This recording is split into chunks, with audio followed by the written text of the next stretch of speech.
ওলামায় ওলামায়, মুফতিতে মুফতিতে, মৌলানায় মৌলানায় হবে। সাধারণ মানুষ উঠে দাঁড়িয়ে বলবেন, হুজুর যিনি এই কথা বলেছেন তানাকে গিয়ে এই কথা আপনি বলেন, নিজেদের মধ্যে কথা বলে মীমাংসা করে আমাদেরকে বলেন। আমরা শুনেছি কথা বলে না কেন? বাজার গরম করার জন্য এখানে কথা বলতে হবে না, দু চারটে যদি সামনে থেকে এরকম প্রতিবাদ করে মুখটা চুপ হয়ে যাবে। কথা ঠিক না ভুল? আল্লাহ আমাদের সকলকে কবুল করেন। আর নবীর মেম্বার গুলোকে গীবতের কারখানা করবেন না। এখন নাম ধরে ধরে গীবত করছে, বক্তারা নাম ধরে ধরে কথা বলছে, গীবত করছে।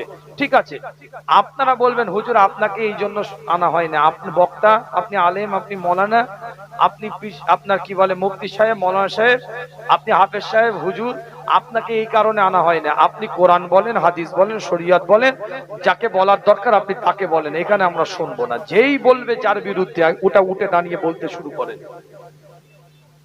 কথা কি বুঝতে পারছেন? সমাজকে একটা জায়গায় আনার চেষ্টা করেন, এটা আপনাদের দায়িত্ব। সাবজেক্ট বেঁধে দেন, বক্তা ওয়াজ করার আগে বিষয়বস্তু বেঁধে দেন, এই বিষয়ে ওয়াজ করতে হবে। জাজমেন্ট রাখেন, বক্তা বিষয় গোলমাল করলে বলবেন হাদিয়া থেকে কেটে নেব।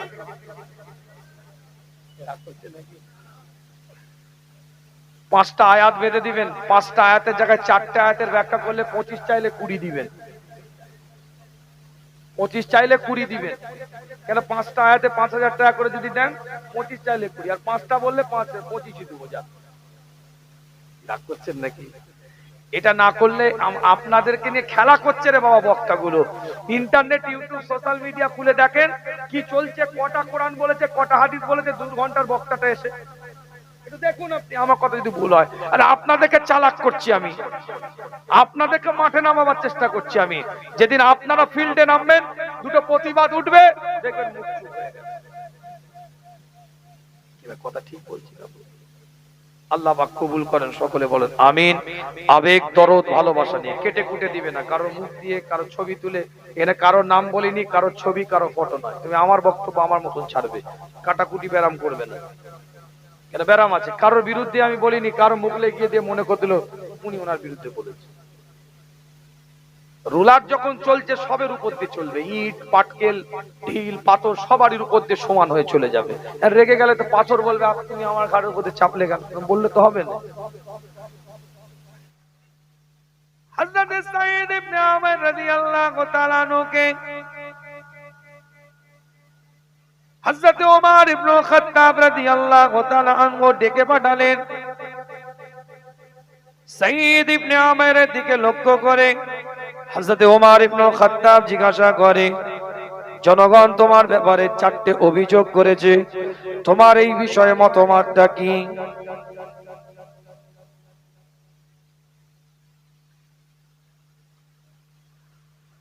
জনগণ তোমার জন্য এলান করেছে 4টে অভিযোগ, তুমি কি বলতে চাইছো এই বিষয়ে একটু আমাকে জানাও। সাঈদ ইবনে উমার রাদিয়াল্লাহু তাআলা আনহু মাথাটাকে হেড করে ওই জায়গায় বসে আছে, কোনো উত্তর দেন না।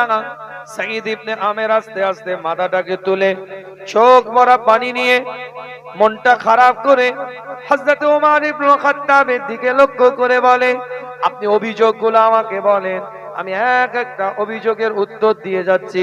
প্রথম অভিযোগ, তুমি ফজরের নামাজের পরে জনগণের সাথে দেখা করো না।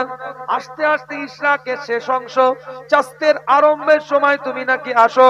ওই সময় হযরত সাঈদ ইবনে উমার দীর্ঘ সময় চুপ থাকার পরে প্রশ্নের উত্তর দিতে গিয়ে বলে, আমার স্ত্রী বিমারে আছে, আমার স্ত্রী অসুস্থতার মধ্যে আছে, সে সংসারে কোনো কাজ করতে পারে না।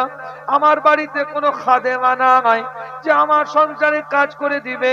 আমি আমার পরিবারের সংসারের কাজগুলো ফজরের নামাজে আদায় করার পরে আমি এক একটা কাজ করতে থাকি। আমি আমার রান্না করি, আমার পরিবারের জন্য আমি আমার উঠোন পরিষ্কার করি, আমার পরিবারকে খানা খাইয়ে দিয়ে আমি জনগণের উপকার করার জন্য, আমি তাদের কথাগুলো শোনার জন্য আমার বেরোতে একটু দেরি হয়ে যায়। হযরত ওমর ফারুক রাদিয়াল্লাহু তাআলা আনহু চোখ দিয়ে পানির টোশাটা গড়িয়ে যেতে থাকে। সমস্ত জনগণ চোখের মধ্যে পানি এসে গিয়েছে। কার ব্যাপারে কি অভিযোগ করছি আমরা? কোন মানুষের ব্যাপারে কি অভিযোগ করছি আমরা? দ্বিতীয় নাম্বার অভিযোগ, হযরত ওমর ইবনে খাত্তাব রাদিয়াল্লাহু তাআলা আনহু চোখ ভরা পানি নিয়ে জনগণের দিকে লক্ষ্য করে দ্বিতীয় অভিযোগ করছে, তুমি নাকি রাতে কোনো যোগাযোগ রাখো না জনগণের সাথে, কোন রকম নাকি রাতে তোমার যোগাযোগ থাকে না জনগণগুলোর সাথে, কি ব্যাপার রাতে তুমি কি করো? ওমর ইবনুল খাত্তাবের দিকে লক্ষ্য করে সাঈদ ইবনে আমের রাদিয়াল্লাহু তাআলা আনহু চিৎকার আওয়াজ দিয়ে বলেছিল সেই দিনে, দেখো ওমর ভাই, আমার দাড়িগুলো আস্তে আস্তে পাক ধরেছে, গাছে যখন ফল পেকে যায় মানুষ আশা করে পড়ে যাবে, আমারও পাক যখন ধরেছে, রবের দরবারে আমার ডাক আসবে, খোদার দরবারে আমাকে চলে যেতে হবে, আমি দিনটাকে জনগণের জন্য দিয়ে দিয়েছি আর রাতটাকে আল্লাহর জন্য ওয়াক করে দিয়েছি।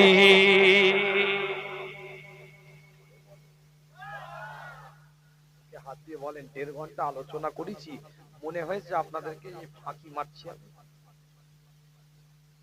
মনে হয়েছে? যদি আমার আলোচনায় আপনাদের মনে হয় ফাঁকি মেরে ওয়াজ করেছি, তাহলে আপনারাও ফাঁকি মারেন, কিন্তু আমার মনে হয়েছে আপনারা ফাঁকি মেরেছেন। কি ভাই, কথা ঠিক বলছি না? আর যদি আমি পীরের আওলাদ 10 মিনিট চুপ করে থাকি, ভাইয়ের মাধ্যম দিয়ে বলে পাঠাবেন, হুজুর যদি ওয়াজ না করে হুজুরকে নেবে যেতে বলো, খামাখাই কেন বসে আছে? তার মানে কি আমি আমার ডিউটি পালন করছি না বলে আপনার ঝাল হয়ে গেল? কথা বলেন না কেন? খামাখাই বসিয়ে রাখবেন? ও মাইকলা বসে আছে ওইখানে, ওকে বলছি বেস কমা, টোন বাড়া, রিভাব হাই কর, সেটিং করছি, এই এটা কর ওটা কর, এই বক্সটা তুলে দে শুনবো, ও বেচারা সব করে দিল। এখন যদি ও না করে বসে থাকতো কি বলতেন, এই হুজুর যেটা বলছি সেটা কর, বসে আছিস কেন? ওর ডিউটি ও পালন না করলে তোমার অসুবিধা হয়ে যাবে। বাবুর্চি রান্না করতে করতে যদি বাড়ি চলে যেত, গায়ের চামড়াটার গায়ে থাকতো। কথা ঠিক বলছিলাম? এত টাকার গোশত পুড়িয়ে দিলি, বিরিয়ানি রান্না করতে দিলাম তোকে, তাহলে সবাই সবারই ডিউটি পালন করলো। ডিউটি পালন না করলে অভিযোগ ছিল, প্রতিবাদ ছিল, সমালোচনা ছিল, কথা ছিল, মন্তব্য ছিল। আপনি শ্রোতা, বুকে হাত দিয়ে বলেন, আপনি আপনার ডিউটি পালন করেছেন? কবার জোরে সুবহানাল্লাহ বলেছেন? একটু নিজের জিগারকে প্রশ্ন করেন। যতক্ষণ চিমটি না কেটেছি কবার জোরে আলহামদুলিল্লাহ বলেছেন? একটু নিজের বিবেককে প্রশ্ন করেন তো। আপনি ডিউটি না পালন করলে কোনো অসুবিধা নেই, আমরা ডিউটি না পালন করলে অসুবিধা। আপনার ডিউটি আছে না নাই? কথা বলেন না। যদি বলেন নেই, তাহলে মাপ চেয়ে নিচ্ছি কান ধরে। আপনার ডিউটি আছে না নাই? মাঝে মাঝে সুবহানাল্লাহ বলা, মাঝে মাঝে আলহামদুলিল্লাহ বলা, মাঝে মাঝে আল্লাহু আকবার বলা, এটা আপনার ডিউটি আছে না না? একটা মানুষের জবান বন্ধ না থাকে, সকলে চিৎকার দিয়ে বলেন সুবহানাল্লাহ। আরো জোরে বলেন সুবহানাল্লাহ। আরো একটু আওয়াজ দিয়ে বলেন আলহামদুলিল্লাহ। আরো চিৎকার দিয়ে বলেন আল্লাহু আকবার, আল্লাহু আকবার, আল্লাহু আকবার। কিতাবটা খুলে দেখেন, পরিষ্কার অক্ষরে লেখা আছে,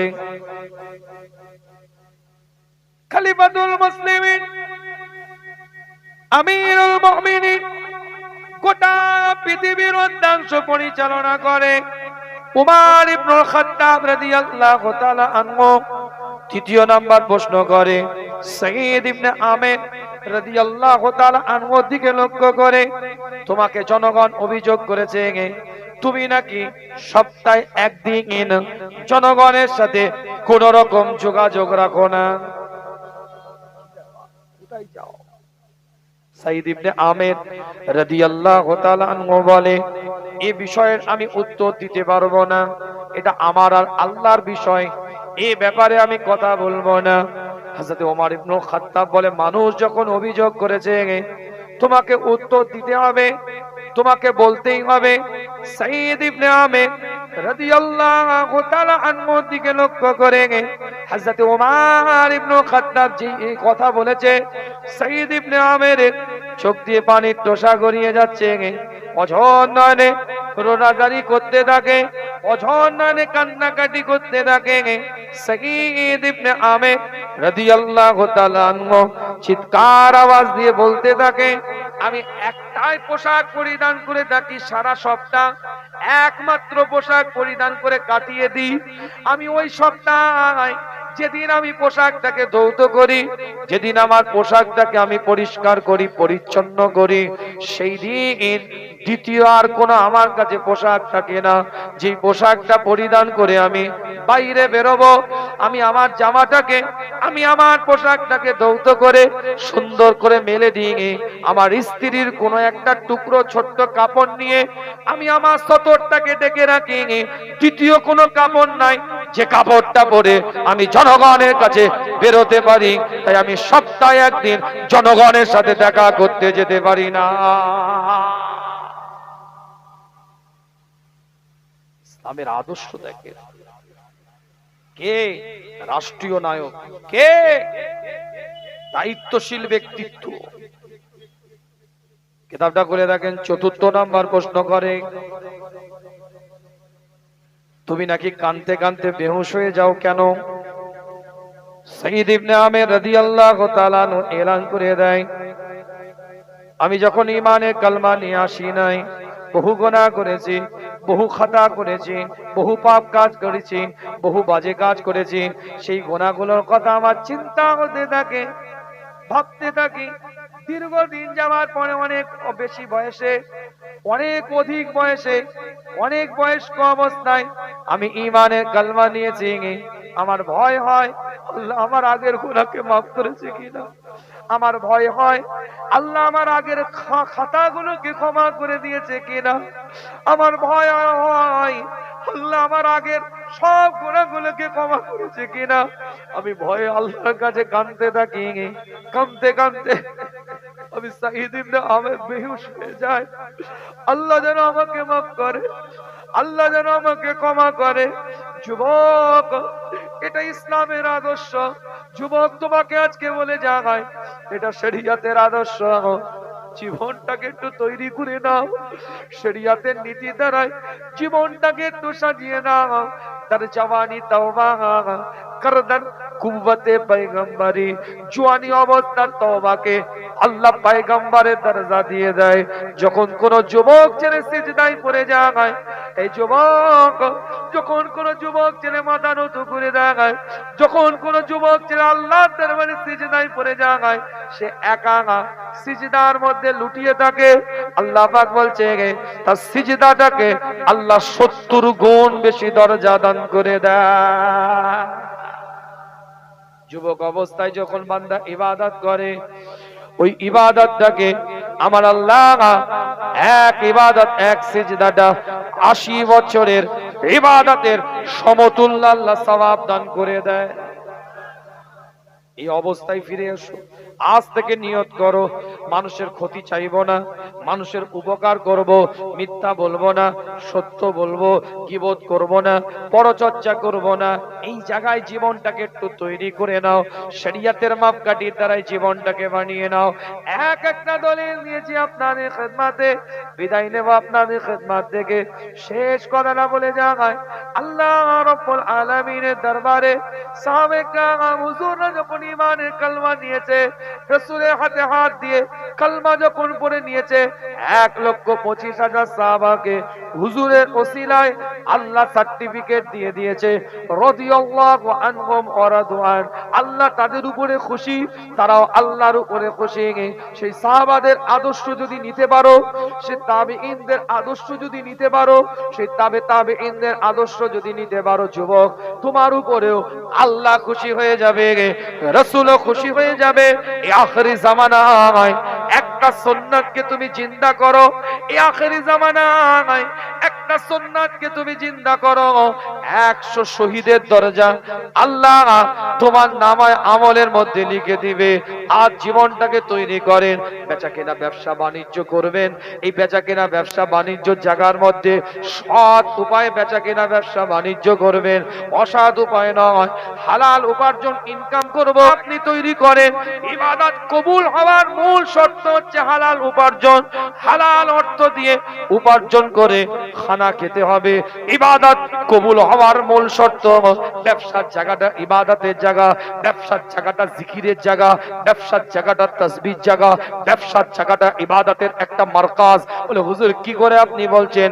এভাবে আমি বলছি, যদি সৎ উপায়ে আপনি বিজনেস করেন, ব্যবসা করেন, সৎ জায়গায় দাঁড়িয়ে যদি আপনি ব্যবসা করেন, এই ব্যবসার জায়গাটাই ইবাদতের জায়গা। সৎ উপায় আপনি যদি ডাক্তার হয়ে থাকেন, এই বাজারে আপনার একটা চেম্বার আছে, এই ডাক্তার আপনি করে থাকেন, চেম্বারে আপনি বসেন, কিন্তু সৎ উপায় আপনি ডাক্তারি করছেন, ভিজিট তো আপনি নেবেন, টাকা তো আপনি নেবেন, কিন্তু অসৎ উপায় আপনি অর্জন করছেন না। সৎ উপায় আপনি অর্থ অর্জন করছেন, ওই ইবাদত হিসাবে আপনাকে আল্লাহ কবুল করে নেবে, ইবাদত হিসাবে আপনার কর্মগুলোকে আল্লাহ কবুল করে নেবে। আপনি উকিল, আপনি অ্যাডভোকেট, আপনি মিথ্যার জন্য লড়াই করেন না, আপনি সৎ জায়গায় দাঁড়িয়ে সতের জন্য লড়াই করেন, ওটা ইবাদত। যতক্ষণ আপনি কাঠগড়ায় দাঁড়িয়ে থাকবেন, আপনি আসামির ওকালতি যখন করছেন, সে অপরাধী নয়, আপনি তার পক্ষে কথা বলছেন, মিথ্যার আশ্রয় নিয়ে নয়, আপনি সত্যের আশ্রয় নিয়ে তার হয়ে কথা বলছেন। যতক্ষণ দাঁড়িয়ে থাকবেন ইবাদতের সওয়াব পাবেন। আর উল্টো যদি হয়, ওই যা বরচাচির খাটায়। আমার কথা কিছু বুঝতে পারছেন না? ব্যবসা করছেন কাপড়ের দোকান, ব্যবসা করছেন সবজির দোকান, আবার যেটি ওই আপনার বনগা এলাকায় সবজির উপরে রং করে, এতে যাবো এখান থেকে করে বনগা যাবো, জায়গার নামও বলে দিতে পারি, যেহেতু অন রেকর্ড আমি কথা বলছি না, খালি এলাকাটা বললাম। সবজির উপরে দেখছি পানির মধ্যে চুবাচ্ছে, কি হচ্ছে দেখলাম অনেকদিন আগে, আজ থেকে 10-12 বছর আগে গাড়ি দাঁড় করিয়ে দেখছি বেগুন রং হচ্ছে, পটল রং হচ্ছে, কথা বলে না কেন, ঝিঙে রং হচ্ছে কেন? ও রংটা হলে সবজিটা তাজা লাগবে, হারাম ইনকাম। সহজ, মদ বিক্রি করার থেকে হারাম ইনকাম এটা। যদি মদের দোকান করতো তাও একটু কম গোনা হতো, কেন? মদ বিক্রি করছে, দেখছে লোক, মদ দেখে কিনছে, একটু কম গোনা হতো যে মদ হারাম, হারামটা বিক্রি করছে, দেখছে মদ, সিল দেখে কিনে নিচ্ছে। আর এটা ওই মদের দোকানের থেকেও বড় গোনা, যেখানে ধোঁকা দিয়ে বেচা কেনা চলে, যেখানে ধোঁকাবাজি করে বেচা কেনা চলে, মুস্তারির মধ্যে যেখানে মূল জিনিসটা উজ্জ রেখে ছুপিয়ে রেখে বিক্রি হয়, সেটা হারাম বেচা কেনা হবে। মনে রাখবেন, স্পষ্ট কথা বলে যাচ্ছি, খরিদ্দার জানতেই পারলো না আপনি বিক্রি করে দিয়ে পকেটের টাকা গুনছেন, ও ফোড়া ফুসকুড়ি ক্যান্সারে চলে যাবে, ও টাকা বেশি দিন লাস্টিং করবে না। ফোড়া হয়েছে, ফোড়া ফুসকুড়ি ক্যান্সারে ও টাকা চলে যাবে। অনুরোধ করে গেলাম, ধোঁকাবাজি নয়। খরিদ্দার আপনি দোকান, এটা না, এটা সুতির কাপড় নয়, এটা একটু মিক্স আছে, বলে দেন আপনি, ও যদি নাই নিবে, না নাই না নিবে, কিন্তু আপনি যে পিওর সুতি কোথাও পাবেন না, আমার দোকানে সব থেকে ভালো কোয়ালিটির আদিটা আমি এনেছি। ওর থেকে ভালো কোয়ালিটি আদি আপনি আছেন জানেন, 5 রকম আদি কাপড় আপনি জানেন, এর থেকেও ফাইন ধুতির একটা আদি কাপড় হয়, ওটা আরো সুন্দর। আপনি জানার পরেও আপনি লোককে ধোকা দিচ্ছেন, এর থেকে ভালো কোনো জায়গায় পাবে না, কেন? ও যেন পাশের দোকানে গিয়ে ওর থেকে ভালো কোয়ালিটিটা না নিতে পারে। মনে করলেন আপনি বেঁচে গেলেন, হ্যাঁ, হেতো করে ফেলবে, কবরে ঢুকো হেতো করে ফেলবে। আবার আজান হচ্ছে, টুপি মাথায় দিয়ে আল্লাহ আলহামদুলিল্লাহি রাব্বিল আলামিন আর রহমানির রহিম মালিকি ইয়াউমিদ্দিন, আবার বেরিয়েছে টুপিটা পকেটে দিয়ে, আবার শুরু হয়ে গেল। না না না, হে মানে আল্লাহর কসম বলছি 125 টাকায় কেনা, আসলে কিনেছে 80 টাকা। তুই বলে আমি তোকে দিচ্ছি এই দামে, আর কাউকে দিতাম না, এটা হচ্ছে ব্যবসার একটা মূল কথা। তুই বলে তোকে এই জিনিসটা আমি দিচ্ছি, আর কাউকে দিতাম না, এরকম কথা 50,000 জন কেউ বলে বসে আছে, এই 51,000 50,000 একজন হলো। আপনি পরিষ্কার কথা, সৎ বিজনেসম্যান, আল্লাহ বরকত দিবে না ভাই। এটা এই কোয়ালিটি, এর থেকে ভালো কোয়ালিটি আছে, আমার কাছে এর থেকে ভালো কোয়ালিটি নেই, তুমি দেখো অন্য জায়গায় নিলে দিতে পারো। সহজ কথা, তাকদীর কেউ ছিনিয়ে নিতে পারবে না। আপনার তাকদীরে যেটা আছে ওটা আপনার কাছে ফিরে আসবে। হাজারো বাঁধনের মধ্যে দিয়ে বাঁধন ছিঁড়ে, বাঁধন কেটে আল্লাহ তোমার তাকদীরে পৌঁছে দিবে। আর যেটা তকদিরে নাই চীনের পাঁচিল দিয়েও আটকে রাখতে পারবে না। যেটা তকদিরে নাই জেলখানার মধ্যে বন্দী করেও আটকে রাখতে পারবে না। ব্যবসার জায়গাটা তৈরি করেন, সৎ জায়গা হবে, ক্লিয়ার কাট কথাবার্তা হবে। অনেক ওষুধের দোকানদাররা এক্সপায়ারি ওষুধ বিক্রি করে, আমার নিজের চোখে দেখা, জেনে শুনে এক্সপায়ারি ওষুধ বিক্রি করে। যখন দেখে নেয়, ও আচ্ছা আচ্ছা জানা দেখা হয়নি, আচ্ছা ঠিক আছে বাদ দাও, কেন দিচ্ছিস এগুলো, এটা দে, এমন ভাজ নিয়ে নিল যেন উনি কিচ্ছু জানে না, ভাজা মাছটা উল্টে খেতে জানেন, ও পাক্কা চিটিং বাজু, সব জানে। কোন রকমে বাড়ি চলে গেলে তো অসুবিধা নেই, রানিং যে ওষুধের দোকান থেকে নিয়ে কিনে বেরিয়ে গেছে, কে আবার ফিরে আসবে। কথাগুলো ঠিক বলছি না ভুল বলছি? আল্লাহ পাক আমাদের সকলকে কবুল করেন, সকলে বলেন আমিন। বিদায় নেব, আলোচনা বাড়িয়ে কষ্ট দেব না। মূল কথা কিছু পয়েন্টের উপরে আলোচনা করেছি, আগে আলোচনা হয়েছে, নতুন করে আর আলোচনা করে আপনাদেরকে কষ্ট দেব না। আল্লাহ আমাদের সকলকে কবুল করেন, সকলে বলেন আমিন। যুবকেরা আছো, জীবন তৈরি করো, মসজিদ ভিত্তিক জীবন তৈরি করো, মসজিদে যাও, যে নিজের জায়গা মসজিদে করলো আল্লাহ তার জায়গা জান্নাতে করে দিল, জোরে বলেন আমিন। সমাজের বুকে পরকীয়ার মতো নোংরা আইনকে আনা হয়েছে, পরকীয়ার মতো নোংরা আইন, সমকমিতার মতন আইনকে বৈধতা করা হয়েছে। ছেলে ছেলেকে বিয়ে করবে, মেয়ে মেয়েকে বিয়ে করবে, কি এটা কি কোনো সভ্য আইন? এটা যদি মনে করেন যে মুসলমানদের ক্ষতি হবে, এটা মনে করাটা ভুল। কেন লাগাতার হারাম করা হয়েছে হোমোসেক্স, যেটা ইংরেজিতে বলে হোমোসেক্স, বাংলায় বলে আপনার কি বলে সমকমিতা, আরবিতে বলে লাগাতার, আর ইংরেজিতে বলে হোমোসেক্স। লিসবিয়ান বলে, হোমোসেক্স বলে, লাগাতার বলে, সমকমিতা বলে। আর ইসলাম এটা হারাম করে দিয়েছে। এদিকে আমরা যাব না, কিন্তু সমাজ এদিকে যাবে। এজন্য এটা বিরোধিতা করাটা সুস্থ মস্তিষ্কের মানুষের দায়িত্ব। অসুস্থ মস্তিষ্ক হলে এটা বুঝতে পারবে না, সুস্থ সবল মস্তিষ্ক হলেই বুঝতে পারবে যে একটা ছেলে যদি একটা ছেলেকে বিয়ে করে সমাজ কোথায় যাবে, একটা মেয়ে যদি একটা মেয়েকে বিয়ে করে সমাজ কোথায় যাবে। এই আইনটা মেম্বার অফ পার্লামেন্টে আনাটা দেশের জন্য কতটা ক্ষতিকারক এটা অন্ধ ভক্তির মাধ্যমে বোঝা যাবে না। এটা ভালো মানুষের সুস্থ মস্তিষ্ক দিয়ে অ্যানালাইজ করে দেখেন, বিবেকটা কাজে লাগিয়ে দেখেন। আমি সর্বজাতের মানুষকে বলছি। দ্বিতীয় নাম্বার পরকীয়া। পরকীয়ার মাধ্যমটাই যে বৈধতা দেওয়া হয়েছে। দু ছেলের মা তিন ছেলের বাপকে ভালোবেসে ফেলছে। এক্স বয়ফ্রেন্ডের সাথে 10 বছর আগে সম্পর্ক ছিল না, 10 বছর আগে কথাবার্তা হতো, প্রেম ভালোবাসা ছিল কলেজ লাইফে, স্কুল লাইফে। ইনার বিয়ে এক জায়গায় হয়ে গেছে, ওনার বিয়ে আর এক জায়গায় হয়ে গিয়েছে। নতুন করে ফেসবুকের মধ্যে আপনার যোগাযোগ হয়েছে, ফোন নাম্বার নিয়ে নিয়ে আবার 10 বছর পরে পুরনো জিনিসটা এক্স বয়ফ্রেন্ড এক্স গার্লফ্রেন্ডের কথা হচ্ছে। এটাকে পরকীয়া বলা হয়। স্বামী আছে, ইনারও স্ত্রী আছে, তাদের মধ্যে থাকাকালীন ভিতর থেকে একটা ভালোবাসার সম্পর্ক তৈরি হয়েছে, এটাকে সরকার বৈধতা দিয়েছে। এটা কোনো সুস্থ ফ্যামিলি এই কাজ করতে পারে না। কি কথা বোঝাতে পারলাম না? বোঝাতে পারে? সুস্থ মানুষ করবে? স্বামী আছে, বউ আর এক জায়গায় কানে ব্লুটুথ হেডফোন দিয়ে ভিডিও কল করে কথা বলবে, একটা ভালো স্বামী এটা মেনে নেবে? আরে জাত ধর্ম সম্প্রদায়ের কথা বলছি না আমি, পরে আসছি, জাত ধর্ম শরিয়াত ফতোয়া পরে আসছি। এটা মানুষ কি বলবে বলেন? এটাই সুস্থ মানুষ তো এটা সুস্থ মানুষ হিসাবে কোনোদিন মেনে নিতে পারে না। আল্লাহ আমাদের সকলকে কবুল করেন। তাই দেশের প্রত্যেকটা জিনিস, বিশেষ করে সংবিধানকে অক্ষুণ্ণ রাখাটা এটা দায়িত্ব, এটা কর্তব্য প্রত্যেকটা জনগণের। এটা মনে করবেন না যে আজ কারোর পক্ষে কথা বলছে। সমকামিতা কিন্তু মানুষের ক্ষতি করার জন্য আইন করা হয়েছে, পরকীয়া কিন্তু মানুষের দেশের নাগরিককে ক্ষতি করার আইন করা হয়েছে। এটা যদি আপনি বলেন না ঠিক আছে কোনো ব্যাপার নয়, আরে পাগল তোর বউ থাকবে না, অন্য জনে হাত ধরে চলে যাবে।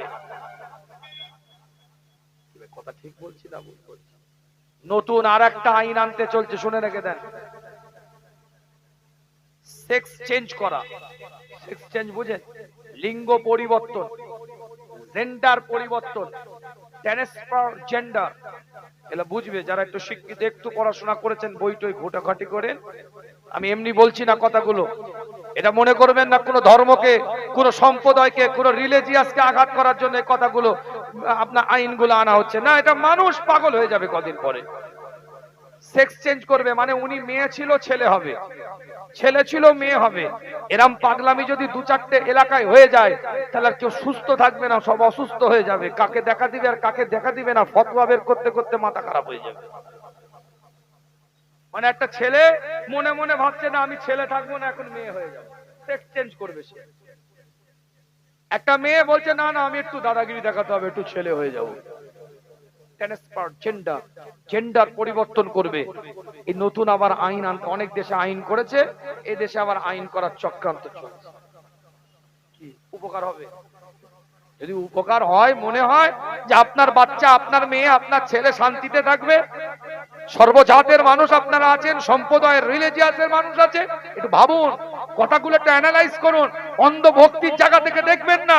আপনি একটা ধর্মকে মানেন, মান্যতা দেন, মানুন। আপনি আপনার জায়গা থেকে আপনার ধর্ম প্রিয়, আমার জায়গা থেকে আমার ধর্ম প্রিয়। কিন্তু ভারতের উপমহাদেশের বুকে যে আমাদের গণতান্ত্রিক এই যে সংবিধানের নিরিখে যে ভারতবর্ষ চলে, এই গণতান্ত্রিক অধিকার সর্বজাতের সর্বধর্মের মানুষের আছে।